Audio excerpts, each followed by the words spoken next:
कुरुक्षेत्र की धरती पर युद्ध शुरू होने ही वाला था। शंख बज चुके थे, योद्धा तैयार खड़े थे। लेकिन तभी एक ऐसा पल आया जिसने सब कुछ रोक दिया। एक महान योद्धा का धनुष हाथ से छूट गया। आंखों में डर, मन में तूफान, और उसी क्षण उसके सारथी ने ऐसा रहस्य खोलना शुरू किया जो आज तक दुनिया को हैरान कर रहा है। आखिर क्यों उस भीड़ में सिर्फ उसी को मिला दिव्य ज्ञान? जानिए आज के इस रहस्य को। तो पूरा वीडियो को जरूर देखें, जिससे आपको रहस्य पता चलेगा। महाभारत का वह क्षण केवल एक ऐतिहासिक घटना नहीं था, बल्कि मानव चेतना का सबसे गहरा, सबसे रहस्यमय और चौंका देने वाला मोड़ था, जहां युद्ध भूमि के बीच खड़े एक योद्धा के भीतर ऐसा तूफान उठा जिसने पूरी सृष्टि के लिए ज्ञान का द्वार खोल दिया। उस समय चारों ओर शंखनाद गूंज रहे थे, रथों की गर्जना थी, योद्धाओं की आंखों में अग्नि थी। लेकिन उसी क्षण एक रथ के बीच खड़ा एक व्यक्ति भीतर से टूट रहा था। वह था अर्जुन, और उसके सारथी थे स्वयं भगवान श्री कृष्ण, जो केवल एक मित्र या मार्गदर्शक नहीं थे, बल्कि समय, धर्म और सत्य के साक्षात स्वरूप थे। जब हम इस रहस्य को गहराई से देखते हैं तो पहला झटका यही लगता है कि आखिर क्यों नहीं भीष्म, जो प्रतिज्ञा और त्याग के प्रतीक थे? क्यों नहीं द्रोणाचार्य, जो शास्त्रों के महासागर थे? क्यों नहीं कृपाचार्य, जो ज्ञान और संतुलन के प्रतीक थे? ये सभी उस समय मौजूद थे, अनुभवी थे, ज्ञानी थे। लेकिन फिर भी वह दिव्य संवाद हुआ तो केवल अर्जुन के साथ। यही प्रश्न इस कथा को सामान्य से असामान्य और साधारण से रहस्यमय बना देता है। असल में यह चयन किसी योग्यता का नहीं, बल्कि एक आंतरिक स्थिति का था। अर्जुन उस समय सबसे अधिक टूटे हुए थे, सबसे अधिक उलझे हुए और सबसे अधिक ईमानदार व्यक्ति थे। उन्होंने अपने भीतर की कमजोरी को छुपाया था, छुपाया नहीं बल्कि खुले रूप में स्वीकार किया।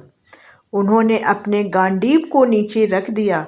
उनकी सांसें तेज हो गईं, उनका शरीर कांपने लगा और उनकी आंखों के सामने अपने ही रिश्तेदारों की छवियां घूमने लगीं।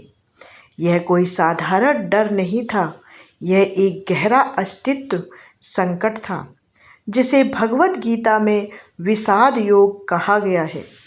यहीं से असली रहस्य शुरू होता है, क्योंकि सामान्यतः हम जानते हैं कि ज्ञान उसी को दिया जाता है जो पहले से ही ज्ञानी हो। लेकिन यहाँ पूरी कहानी उल्टी है। यहाँ ज्ञान उस व्यक्ति को दिया गया जो खुद को अज्ञानी मानने को तैयार था। अर्जुन ने स्वीकार किया कि वह भ्रमित है, वह सही और गलत के बीच अंतर नहीं कर पा रहे हैं, वह धर्म के मार्ग को लेकर उलझन में है। यह स्वीकार करना ही सबसे बड़ी योग्यता बन गया, क्योंकि जहाँ अहंकार होता है वहाँ ज्ञान प्रवेश नहीं कर सकता, और जहाँ जिज्ञासा होती है वहाँ सत्य स्वयं रास्ता बना लेता है। भीष्म, द्रोण और कृपाचार्य महान थे, लेकिन वे अपने व्रतों, कर्तव्यों और प्रतिज्ञाओं में बंधे हुए थे। उनके पास ज्ञान था, लेकिन वह ज्ञान एक निश्चित ढांचे में कैद हो चुका था। वे जानते थे कि क्या सही है और क्या गलत, लेकिन वे उस ज्ञान को जीने की स्थिति में नहीं थे। उनके भीतर प्रश्न नहीं थे, बल्कि उत्तर पहले से तय थे। यही कारण है कि उनके और श्री कृष्ण के बीच कोई संवाद नहीं हुआ, क्योंकि संवाद वहीं संभव होता है जहां प्रश्न जीवित हो। दूसरी ओर अर्जुन एक खुली किताब की तरह थे। वह अपने भीतर के डर, हर कमजोरी, हर संदेह को सामने रख रहे थे। उन्होंने श्री कृष्ण से कहा कि वह उनका शिष्य बनना चाहते हैं और उनसे मार्गदर्शन चाहते हैं। यही वह क्षण था जब एक मित्र रिश्ता गुरु शिष्य के पवित्र बंधन में बदल गया और यहीं से वह दिव्य संवाद शुरू हुआ जिसे आज हम गीता के नाम से जानते हैं। यहाँ एक और चौंकाने वाला पहलू सामने आता है कि अर्जुन केवल एक व्यक्ति नहीं थे, वे हर उस इंसान का प्रतीक थे जो जीवन में कभी ना कभी उलझन, भय और द्वंद्व का सामना करते हैं। जब हम किसी कठिन निर्णय के सामने खड़े होते हैं, जब हमें समझ नहीं आता कि क्या सही है और क्या गलत, जब हमारे सामने अपने ही लोग होते हैं और हमें उनके खिलाफ खड़ा होना पड़ता है, तब हम सब कहीं ना कहीं अर्जुन बन जाते हैं। यही कारण है कि गीता का ज्ञान अर्जुन को दिया गया, क्योंकि वह सार्वभौमिक प्रतिनिधि थे। श्री कृष्ण ने अर्जुन को जो सिखाया वह केवल युद्ध के लिए नहीं था, बल्कि जीवन के हर क्षेत्र के लिए था।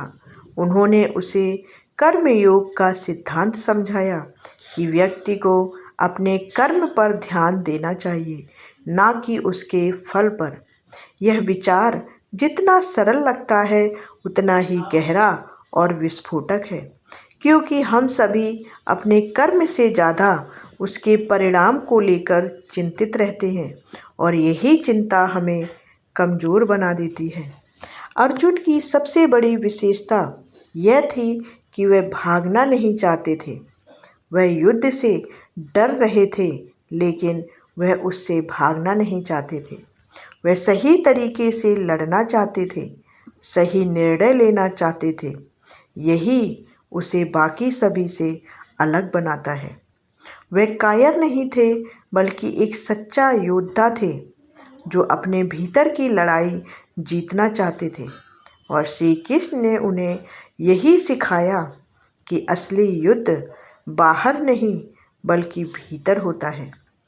जब श्री कृष्ण ने अर्जुन को अपने विराट रूप का दर्शन कराया, तब अर्जुन ने पहली बार समझा कि वह जिस युद्ध को केवल एक पारिवारिक संघर्ष मान रहे थे, वह वास्तव में एक ब्रह्मांडीय योजना का हिस्सा है। उन्होंने देखा कि सभी योद्धा पहले ही समय के हाथों मारे जा चुके हैं और वह केवल एक माध्यम है। यह अनुभव इतना शक्तिशाली था कि उन्होंने अर्जुन के भीतर के सारे डर और भ्रम को जला दिया। इस पूरे प्रसंग का सबसे बड़ा रहस्य यही है कि ज्ञान हमेशा वहीं आता है जहां उसकी सबसे ज़्यादा ज़रूरत होती है और जहां उसे स्वीकार करने की विनम्रता होती है। अर्जुन ने अपने अहंकार को त्याग दिया, अपनी कमजोरी को स्वीकार किया और सत्य की खोज में खुद को पूरी तरह समर्पित कर दिया। यही कारण है कि वह गीता का पात्र बने। अगर हम इसे आज के संदर्भ में देखें तो यह कहानी और भी ज़्यादा प्रासंगिक हो जाती है। आज भी हमारे जीवन में ऐसे क्षण आते हैं जब हम पूरी तरह टूट जाते हैं, जब हमें समझ नहीं आता कि क्या करना चाहिए। ऐसे समय में हम या तो भाग जाते हैं या फिर किसी और को दोष देने लगते हैं। लेकिन अर्जुन ने तीसरा रास्ता चुना। उन्होंने प्रश्न किया, उनसे मार्गदर्शन मांगा और उनसे सत्य को जानने की कोशिश की। यही वह सबसे गहरा और सबसे रहस्यमय सच है जो इस कथा को इतना अद्भुत बनाता है।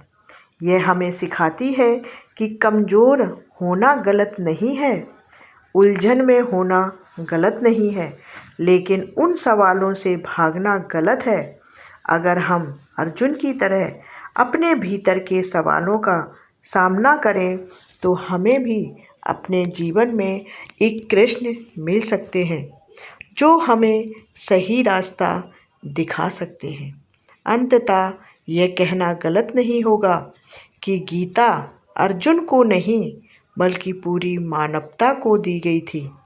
अर्जुन केवल एक माध्यम थे, एक प्रतीक थे, जिसके जरिए श्री कृष्ण भगवान ने यह संदेश दिया कि हर इंसान के भीतर एक अर्जुन है और हर अर्जुन के भीतर एक कृष्ण छुपा हुआ है।